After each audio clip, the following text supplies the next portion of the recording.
Hello there, I'm Joshua Johnson. It's good to be with you on this Tuesday, September 27th, and tonight we're talking about Hurricane Ian. Can't unring the bell if you stay and you end up getting washed away with a historic storm surge or get caught in really significant flooding. Officials are urging millions of Floridians to evacuate as the storm approaches the Gulf Coast. We'll have the National Hurricane Center's new advisory and see how the Tampa Bay area is preparing. Today, Ian made landfall in Cuba as a Category 3 hurricane. We're live with the latest on the damage and the recovery. Also tonight, it could be the highest profile January 6th trial yet. More on the case against the militia group, the Oath Keepers. The company behind Facebook says it blocked a Chinese scheme to influence the midterms. Ken Delanian has our NBC News exclusive. And the U.S. Senate voted on a government funding bill tonight. Will it be enough to prevent a shutdown? There's still time for Congress to pass a short-term funding bill by this Friday's deadline, and we are confident they will do so.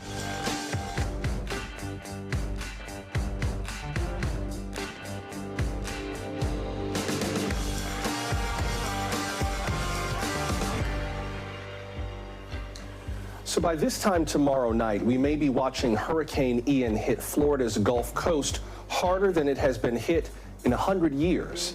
Recent forecast models suggest it could hit the Sarasota area tomorrow, that's southwest Florida, between Tampa and Fort Myers.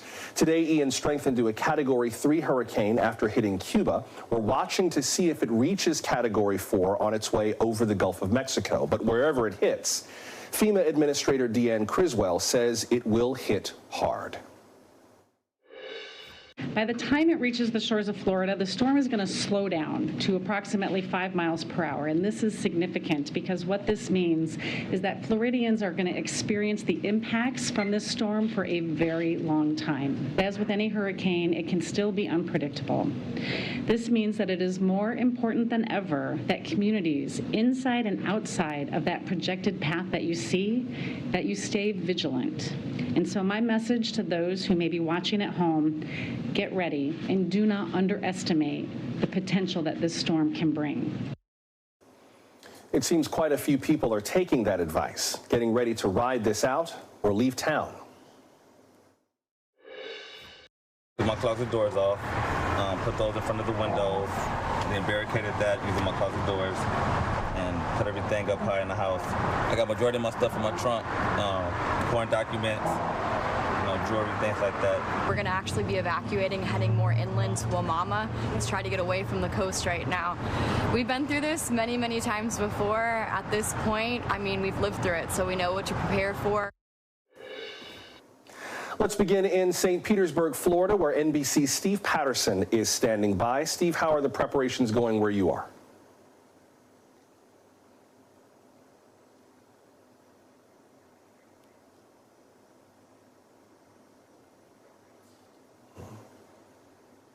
I think we're having a little trouble with Steve Patterson's audio. We'll get back to him in just a second. We'll give him just a second to see if we can reconnect. But we're talking to Steve Patterson in St. Pete. For those of you who are not familiar with the geography there, that's kind of the southwestern end of Tampa Bay, near where the Sunshine Skyway provides one of the more convenient routes over Tampa Bay. One of the concerns is that that area could be shut down depending on what Hurricane Ian does, and it will almost certainly close ahead of the storm once the winds reach about 35 or 40 miles per hour.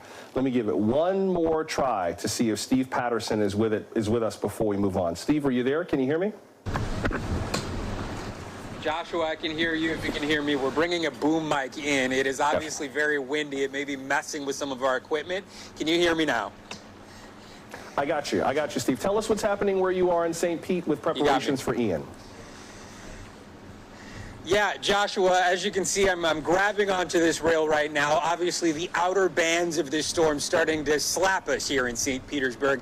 This is just the very beginning of what is expected to be a pretty brutal 24 hours. The winds have picked up, the rain now falling, the tide moving in pretty violently at this point, but all of just this a precursor to what we expect in the next few hours or so. Preparations have gone well. I want to say that. State, local, county officials have all said said that for the most part, people have heeded the warnings. People have sandbagged, people have boarded up, and they've evacuated, for the most part, businesses and homes that are in the affected areas. However, I have seen quite a few people kind of gawking on the beach, you know, just wanting to get a glimpse of what's happening with the storm, with the tide, with the rain, with the wind. And the fact is that if you are still here at this point, you've put yourself in danger. It will not be, probably for the next 2 or 3 hours or so, much longer than that before you're not able to get out of this area, because we expect from about here on a complete downpour mixed in with that storm surge, mixed in with these incredibly heavy winds coming off the coast. All of this making for a very dangerous situation, both in this area and really all along the west coast of Florida. Joshua. Steve, I saw some of the video next to you as we were talking to you of people trying to get out on I-75, 275 to kind of get away from where you are. I know where you are in downtown, in St. Pete, near downtown. It's a very trafficked area. There's a lot of residential businesses, the St. Pete Pier, art museums, and so on. How concerned are local officials in terms of what happens after the storm, whether it's power or drainage or sewer, just kind of being able to recover after Ian is gone? I would say that is the primary concern. And in fact, with the models showing that Sarasota is maybe now in the target zone for a direct landfall hit, I think the concern, though, has always been about what happens after, even if this hurricane comes in as a category 3 or 2 or 1, or even maybe a powerful tropical storm. The danger has always been about what happens after the flash flooding. More specifically, the storm surge, because this area, the topography of this area is such that it is so susceptible to that storm surge. It is a shelf that is much more narrow, much more wide, and much more shallow, which means it just dumps that surge over top onto the coast. So when you're talking about a 5 to 10 foot surge, even if it's on the low end of that, that could lead to catastrophic flooding. Another thing you mentioned, we haven't had a direct hit here in about 100 years or so. Well, since then, developers have been developing, as you know, billions and billions of dollars in real estate along the coast, along the Tampa Bay. A lot of that is in floodplains, in zones that are at lower levels. All of that is at risk of causing millions, if not multi-millions of dollars worth of damage, even if we get just the amount of rain that we're expecting in a slow storm that isn't a total knockout punch hurricane. It still could be a complete disaster. So, of course, officials are extremely worried about the drainage, extremely worried about the elderly population in Florida, extremely worried about people that aren't listening to the warnings at this point. And there's a fair bit of all of that as this goes on. They've been doing as much as they can on messaging to try to tell people that they're doing the best that they can, that people need to leave. They've activated the National Guard. FEMA is activated. Utility trucks are hot and heavy in this area in case there are widespread power outages. But all of that may be futile if this storm is going to do what it has shown it can do in the next few hours. Joshua? And very briefly, Steve, you said that there are still quite a few people who are sort of gawking around in the area. I really hope they leave before things get bad, but is it just a handful of stragglers? Some of them could be locals, for all we know, but is it just a handful of people? Does it look like most folks have sort of cleared out of the way? Most folks have cleared out. It is just a handful, but even that, to me, is spectacular. Despite all the warnings, not only from us, from our reporting, but also the authorities on Twitter, on Facebook, on all social media platforms, and on their TV screens, almost solid for 24 hours, telling people you have to go. Just 3 or 4 or 5 people is extraordinary to me. But again, it's just a pocket of people. And now I see squad cars, which means those people are really clearing out. Josh, back to you. Yeah, thank you, Steve. I certainly hope they get moving. Again, some of those could be local residents in St. Pete, but at a certain point, even the squad cars will not show up if you call 911. That's NBC Steve Patterson, starting us off tonight from St. Pete. Millions of Floridians in St. Pete and elsewhere are under mandatory evacuation orders tonight. Mandatory does not mean they'll be dragged out of their homes, just to be clear. It's more like a strong warning that their homes stand to suffer a lot of damage. Those orders sent lots of people onto major roads and highways and the numerous bridges across Tampa Bay today. Obviously, not everyone's leaving. Some folks are staying put, putting storm shutters up and sandbags down. But officials in Manatee County, which is south of Tampa, say they ran out of sandbags today. Tampa City officials say many sites have already exhausted their supplies too. Meanwhile, Central Florida's theme parks are also in Ian's path. Walt Disney World, the Universal Orlando Resort, SeaWorld, and Busch Gardens will be closed tomorrow and Thursday. Universal is a corporate cousin of NBC News. And the region's two main airports are also closing. Tampa International stopped commercial flights this evening. Orlando International will stop at 10:30 tomorrow morning. Joining us now is Hernando County Administrator Jeff Rogers. Hernando County is just north of Tampa, and it has issued mandatory evacuations in the area. Mr. Rogers, good evening. Good to have you with us. Good evening. Thank you. Let me start with your preparations. How are things going? Do you feel that you have everything you need in Hernando County to deal with at least the immediate aftermath of Ian?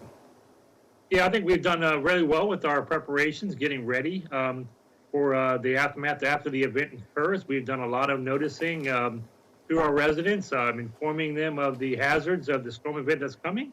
And at this point, we don't have any unmet needs. We're working great with the state. And the state of Florida is doing a good job, I think, on working with all the counties concerned that we're ready. FEMA has obviously been urging people to get out of the way of this storm, particularly because of storm surge. Here is part of what we heard from a FEMA briefing not too long ago. Watch. I can tell you that our biggest concern as we wait for this storm to make landfall is storm surge.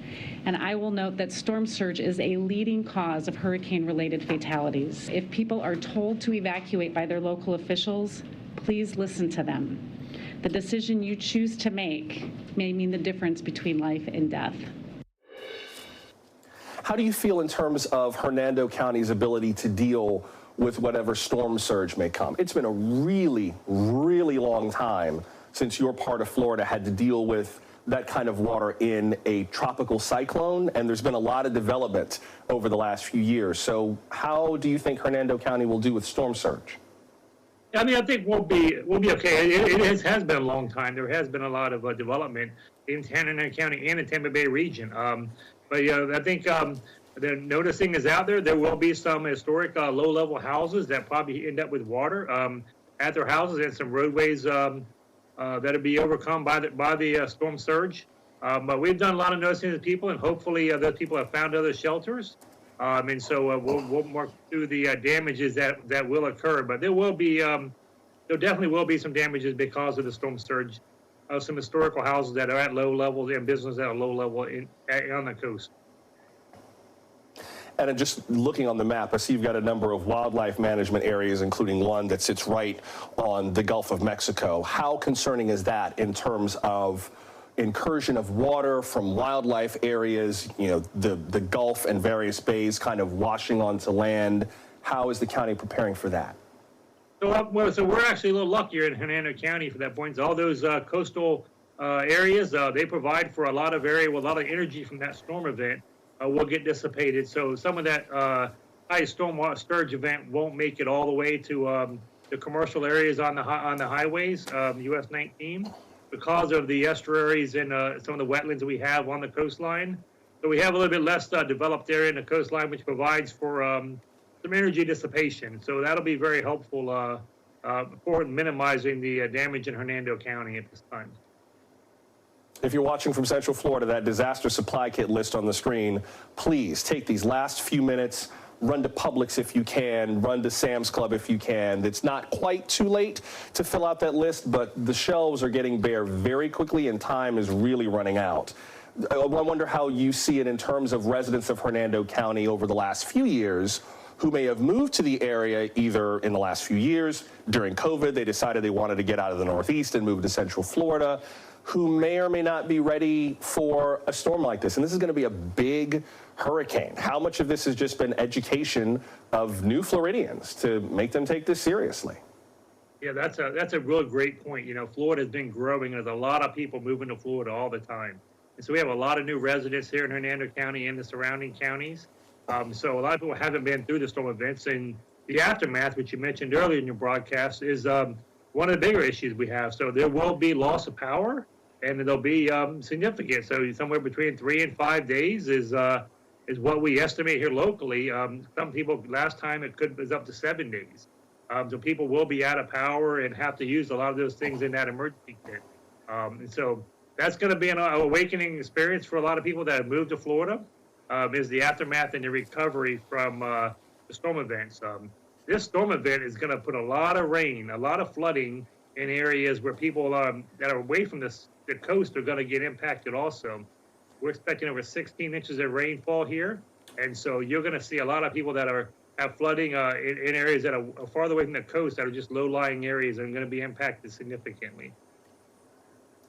And one more thing before I have to let you go. If there's one thing I found that Florida does very well and has increasingly improved that over the years, it's emergency preparedness. Very few states prepare for hurricanes as well as Florida has, because we've had to. How much have you been able to stage resources in advance, whether it's, cherry picker trucks to go rehang power lines, urban search and rescue teams? We know some have come from other states. How much of that is already stationed, ready to go when the storm blows through, before we go? Yeah, there's a lot of that. It's amazing how much rolls in from the state resources and nationally from electrical power grids. Even locally here, we have power trucks that are being stationed here, working with the state emergency management. They're stationing supplies here. Locally at our airport and other properties, the National Guard is already activated for the recovery. So I think Florida does the lead the nation in making sure we're actually ready to supply and ready to recover. So there's a lot of that happening. We have a lot of it here in Hernando County. Well, we know that the federal and state wheels have already started to turn for the aftermath of this. We just learned a few minutes ago that Florida's Governor Ron DeSantis has spoken to President Biden ahead of Ian making landfall. So hopefully your county is going to get all the resources that it needs right away as soon as the storm blows through. Hernando County Administrator Jeff Rogers, stay safe, sir. We appreciate you making time tonight. Thank you very much. Thank you. Enjoy. Stay safe.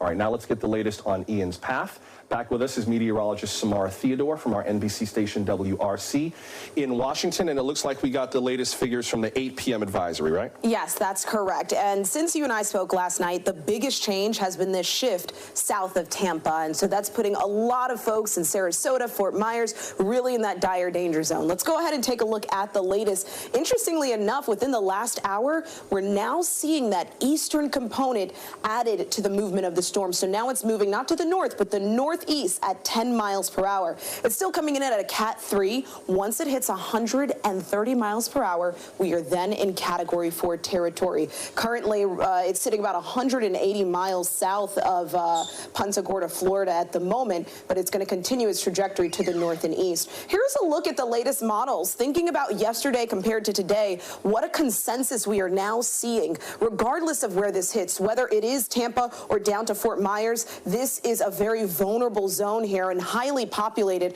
So seeing this concentration of models now bring it through areas like Sarasota, Venice, Port Charlotte is very concerning. So we're going to talk intensity and timing now. That's the big question. When is this going to hit? Well, if it hits farther south, closer to Fort Myers and farther east, we could see this hit as early as tomorrow afternoon into the evening between 2 and 5. If we head a little bit farther north in the cone of uncertainty, then we're looking at Wednesday night into Thursday. But right now, the National Hurricane Center has it hitting close to about 3, 4, 5 in the afternoon, just south of Sarasota, and it's coming in as a Category 4 storm, 3 or 4, nonetheless, that is a major hurricane. So this is the deadliest component when it comes to hurricanes, the storm surge. And after that shift southward, we're now seeing the shift of the higher total south as well. From Sarasota down to Fort Myers, 8 to 12 feet of storm surge. Even farther north, we could see anywhere from 4 to 6 or 5 to 8 closer to Tampa. I want to show you why that is. So we've got the wind field on right now. This is the eye of the hurricane. This is tomorrow evening. You see that southern portion of the storm is piling water into areas like Port Charlotte there in Fort Myers. And so that's why they're going to see that high storm surge where they get that outflow in Tampa. Now, I don't want you guys to get confused. Tampa is still going to have major impacts because on the northern side of this storm is where we get some of the heavier rainfall. Let's talk about those totals. 24 inches of rain is possible. We could see even higher totals. From Sarasota to Tampa, Orlando, up into Jacksonville, we are looking at 2 to 3 months worth of rain in 2 to 3 days. So this is going to be a major issue even for Central Florida and the East Coast. That onshore flooding is also going to be an issue. I don't know if you remember Irma, but we saw a lot of that. And the trajectory itself is looking very on par with Charlie. It's rather uncanny. All right, so let's talk about winds. We're going to see these high wind gusts moving in. And because of that, you know, we could see even higher than you're seeing on the board right now. But once we start getting those wind gusts reaching 50, 60,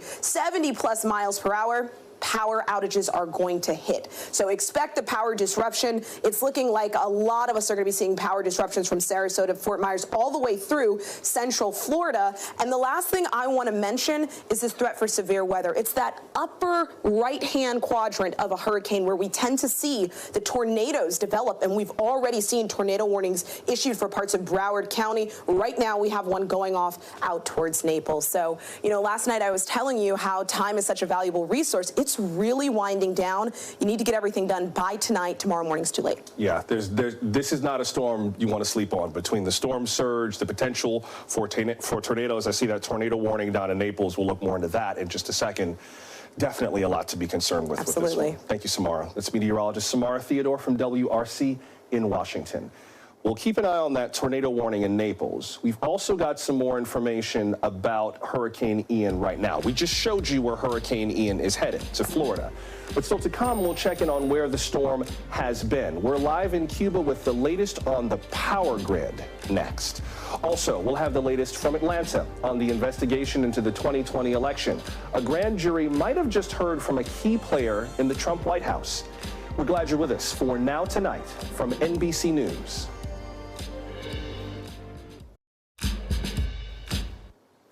As we mentioned, tornadoes are one of the risks of hurricanes. And before we continue, I just want to note for those of you in West Central Collier County, there is a tornado warning in effect right now until 8:30 p.m. Those of you in the Naples area, please get inside. A tornado warning does not mean tornadoes are possible. It means that one has been sighted. Again, it's a tornado warning spun off from Hurricane Ian in effect until 8:30 p.m. Eastern for parts of Collier County. Well, this morning we mentioned that Hurricane Ian hit western Cuba as a Category 3 storm. Sustained winds got as high as 125 miles per hour. Ian made landfall in the province of Pinar del Rio. It knocked out power to an estimated 1 million people. NBC's Guad Venegas is in Havana with more. And Guad, we just heard that the power grid has gone out again in the aftermath of Ian. How is that going? Joshua, so we had reports minutes ago that the power was out in the center of the country and also in the east, far away from where the hurricane hit. And just 5 minutes ago, we have now confirmation from state media. This is a message in Spanish, but I will translate, that says the national electric system is now generating zero electricity. It's a complex situation as a result of the climate changes, and we are working to restore service between tonight and tomorrow. So officially now we can say that the entire island is without power. Now, you can see how dark it is behind me. This is Havana. This is the whole city of Havana, a big chunk of it behind me, which is in the dark. You can see some lights because these are hotels that do have generators. So the few buildings that you can see lights at are the buildings that have generators that are using those to power their lights. Yet people knew that the power was going to be out in the western part of the country because we expected the hurricane to touch in this area, but we were not expecting it as far east and in the entire island. So that's the situation right now in Cuba. You can imagine how difficult it's going to be for people to go the entire night and maybe into tomorrow without electric power, Joshua. Yeah, difficult to say the least. I mean, you've got the hotels behind you that are kind of prepared for tourists or dignitaries or emergency workers that have to stay powered. What does that tell us in terms of how everyday Cubans have been dealing with the storm, both getting ready for it and now dealing with the aftermath? Well, Joshua, the situation in Cuba is very complex. A lot of these new hotels, for example, the one right behind me, that has a ton of lights going up and down. That's one of the new hotels. Construction had began before during the pandemic. They brought in a lot of new hotels. There was some tourism coming to Cuba years ago. But of course, because of that pandemic, that has changed. In fact, one of the major issues in Cuba that has affected the economy is the lack of tourism. So a lot of these hotels in Havana don't have any tourists there. So they did prepare for situations like this. But the people that really need the help right now, the ones that are in the areas out in the west that have small homes that are without power, of course, they don't have generators. There is some places, of course, that the government has prepared. We have some shelters. We know that 64,000 people were evacuated into shelters in an area that the government prepared. We have medical brigades that have been sent out into the west. This is the area where we've seen most of the damage, structures, the roof of smaller homes, the tobacco industry taking a big hit.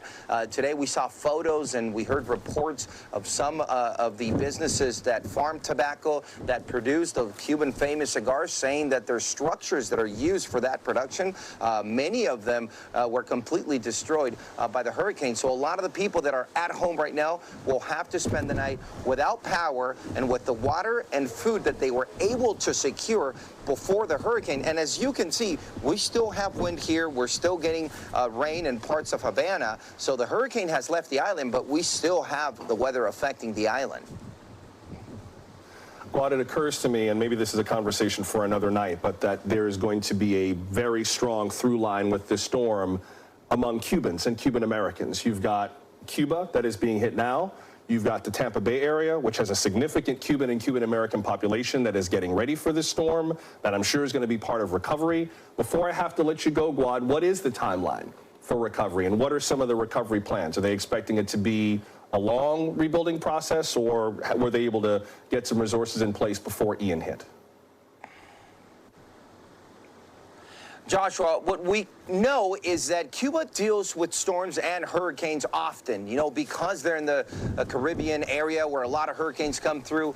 The military here has a branch that is dedicated to respond to hurricanes. You know, today we tried taking the highway to the western part of Cuba, and we were unable to get through because trees had fallen.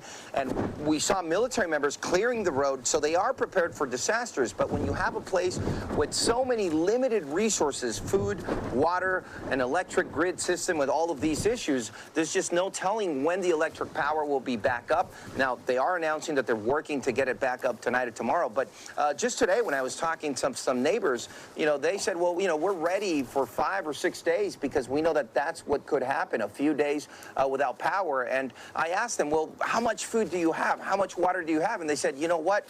In Cuba, we are always prepared to survive on rations. So we figured out a way, and, you know, we'll just take it day by day and see what happens. But as of now, I should also add that here in the capital, we're also getting some flooding right in front of the boardwalk that could be affecting these buildings, Joshua. Thank you, Guad. That is NBC's Guad Venegas with the latest from Havana, Cuba. And by the way, for those of you in West Collier County, that tornado warning was set to expire at 8:30. I don't see any word of the warning being renewed, but please, please, please keep an eye out for tornadoes that may spin off from the northeast quadrant of Hurricane Ian. We'll keep an eye on that, but up next we'll get to more of the day's news. Hundreds of people face charges for January 6th, but few like this. More on a closely watched trial from the insurrection when we come back.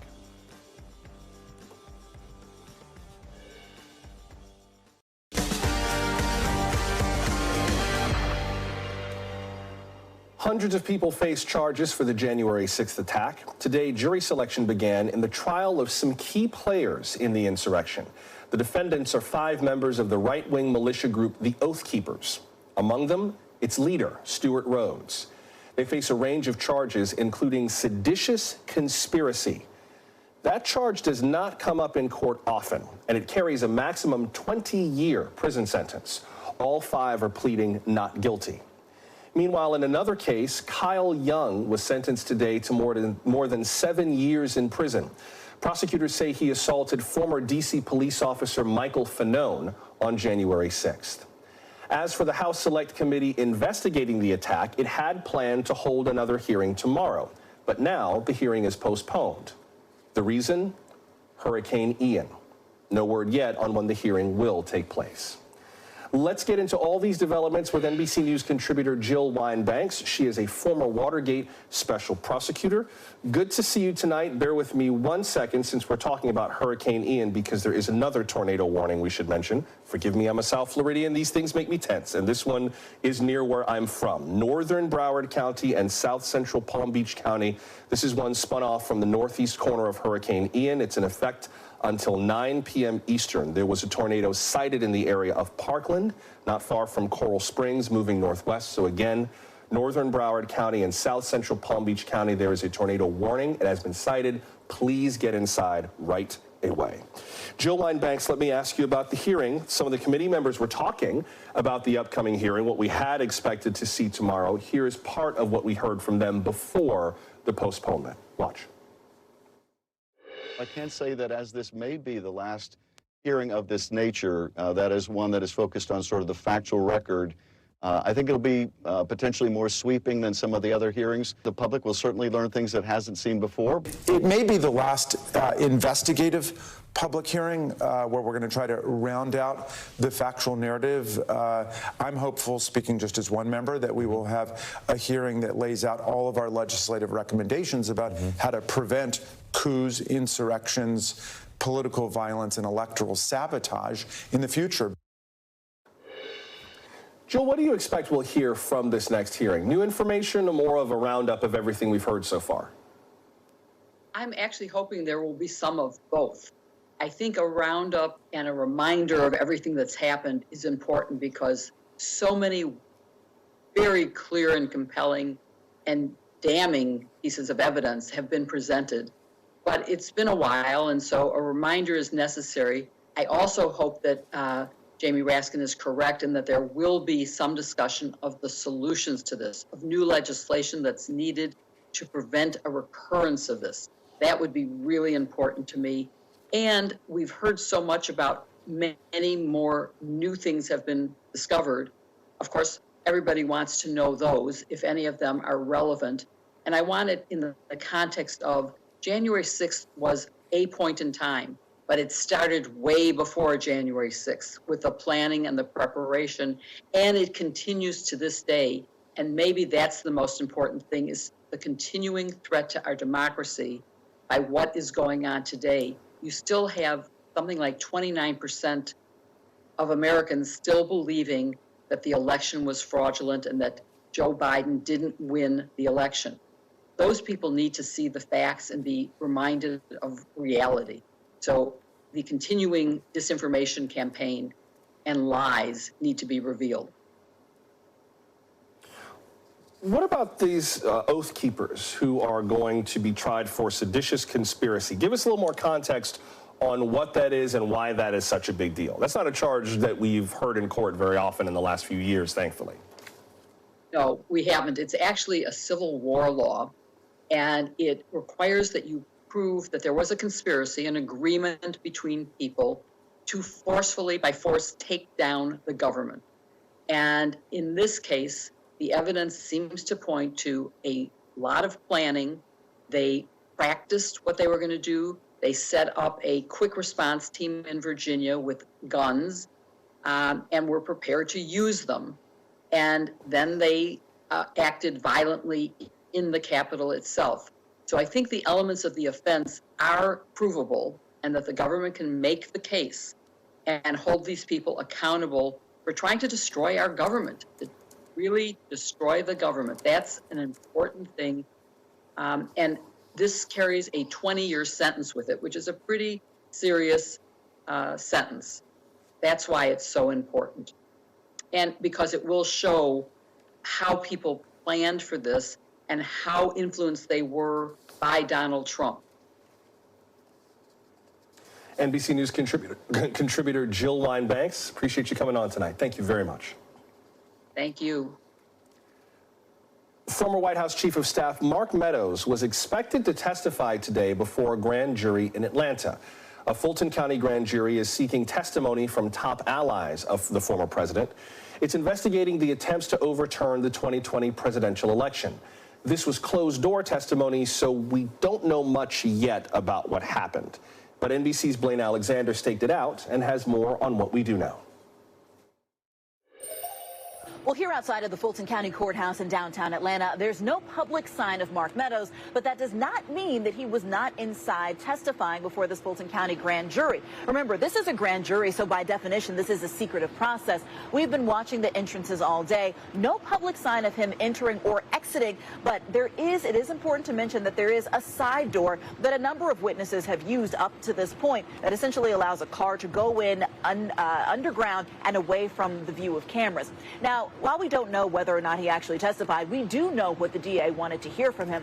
Several things that she wanted to question him about. Chief among them, though, is that now infamous phone call that was made by former President Trump to Georgia Secretary of State Brad Raffensperger, essentially asking him to find enough votes to overturn the election results here in Georgia. We know that Mark Meadows was not only present on that call, but he spoke up several times during the course of that hour-long phone call. That's something the DA, Fonnie Willis, has said she wants to ask him about. She also wants to ask him about a trip that he made down to Georgia to essentially try and gain access to an audit of a number of absentee ballots. He was denied access to that because it wasn't public, and the trip was unannounced, according to the DA. She wants to ask him about that as well. But what's notable about all of this is that Meadows is certainly one of the closest members of former President Trump's inner circle that we know of to be called and to testify before the Fulton County grand jury. Now, remember, we're entering a period where this is going to go dark for a period of time. October 7th, that's the first day that people can start casting ballots here in Georgia. It's also the day that she says that she's going to pause all activity with this. So that means no subpoenas, no activity, because she doesn't want to give the appearance of interfering with or influencing the election in any way. Back to you. That was NBC's Blaine Alexander reporting from Atlanta.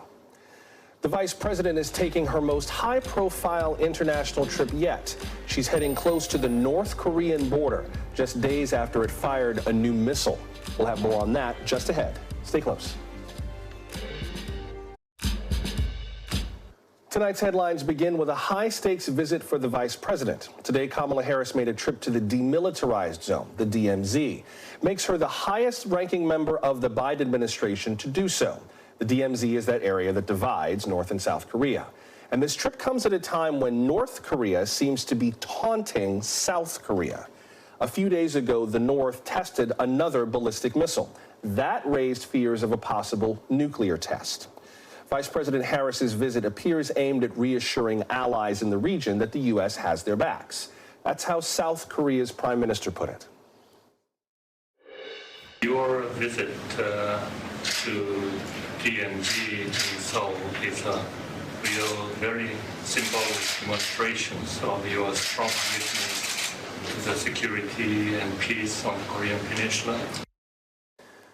Yesterday, the North Korean ambassador to the United Nations accused the Biden administration of pursuing policies that it said were causing a, quote, vicious cycle of tension and confrontation, unquote. Facebook's parent company Meta says it stopped yet another scheme to influence voters. Today, the company announced that it removed dozens of fake Chinese accounts. They were targeting hot-button issues around the midterm elections. We saw similar coordinated behaviors from Russia in 2016. But Meta says this is the first time China has done something like this. At least, the first we know of. Our national security correspondent Ken Delanian has our NBC News exclusive. Meta calls it coordinated inauthentic behavior. And today the company announced it took down two separate networks, one originating in China, one originating in Russia, both including fake accounts posing as, in the Chinese case, Americans, and the Russian case, Europeans, designed to influence the politics of other nations. Here's more.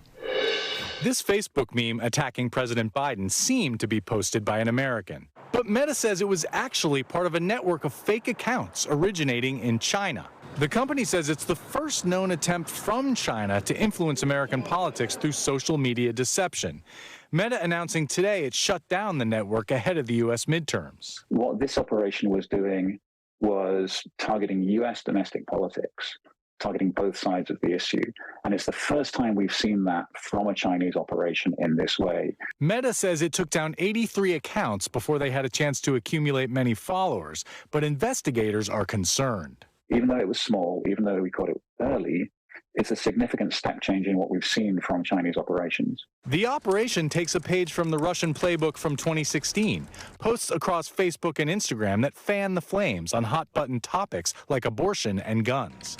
But Meta says it's better prepared now. Is it fair to say that what happened in 2016 would be much more difficult for even a sophisticated foreign actor to pull off right now? The difference between 2016 and now is that in 2016, there wasn't really a defensive team at all. And what I see now is there really is that joined-up approach. There's far more people playing defense. Meta also said it took down a separate and larger Russian network targeting Europe with false narratives about the war in Ukraine, as social media companies race to stay one step ahead of foreign disinformation. The upshot of all this is that the problem of foreign election interference and social media manipulation has not gone away. And in fact, social media companies and intelligence agencies remained very concerned about it and trying to create strategies to deal with it. Back to you. Thank you, Ken. That's NBC National Security Correspondent Ken Delanian with our exclusive. The U.S. government could partially shut down this week without more funding from Congress, but Democrats and Republicans came together tonight to push through a key vote. We'll explain before we go.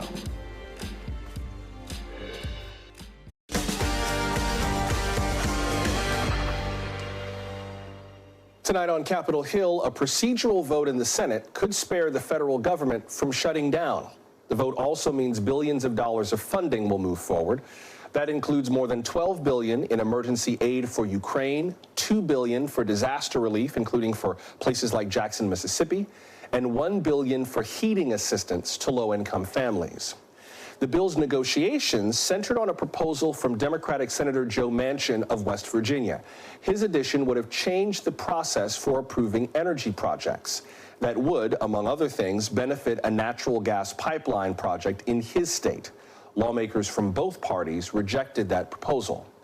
Also removed from the bill were President Biden's requests for emergency COVID and monkeypox funds. Those items had very little support from Republican lawmakers. But the funding bill itself did pass with more than 70 votes. NBC's Julie Sirkin has more from Washington. Hey, Julie.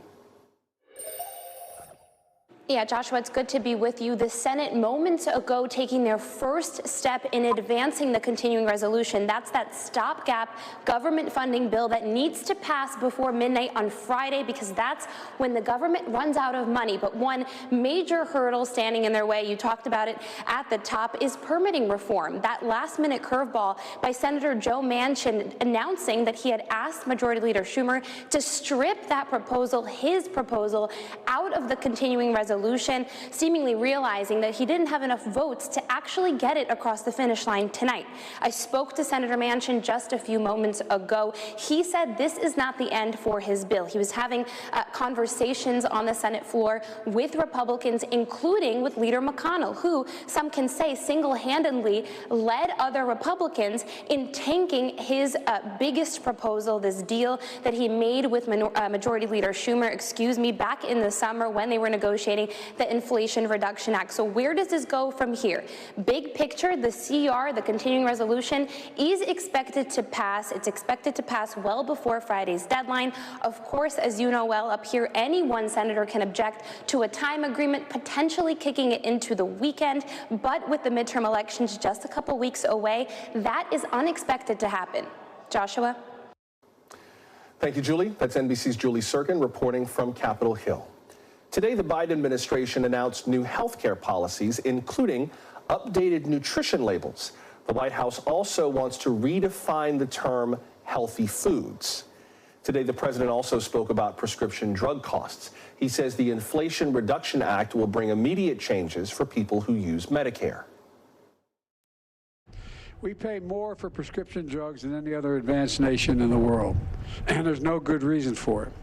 For years, many of us have been trying to fix this problem, but for years, Big Pharma has stood in the way to. Not this year.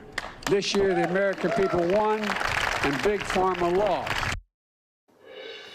Let's discuss it with NBC News medical contributor Dr. Ebony Hilton. And Doctor, maybe we pick up on the point that we just heard the president talking about, which is prescription drug prices. It would cut the price, the Inflation Reduction Act would cut the price of things like insulin for Medicare recipients. It would also cap prescription costs for seniors at $2,000 per year. How soon do you think people will be able to see and feel the differences from the Inflation Reduction Act? If there's one thing that a lot of particularly Medicare users could use relief on right away, it's drug costs.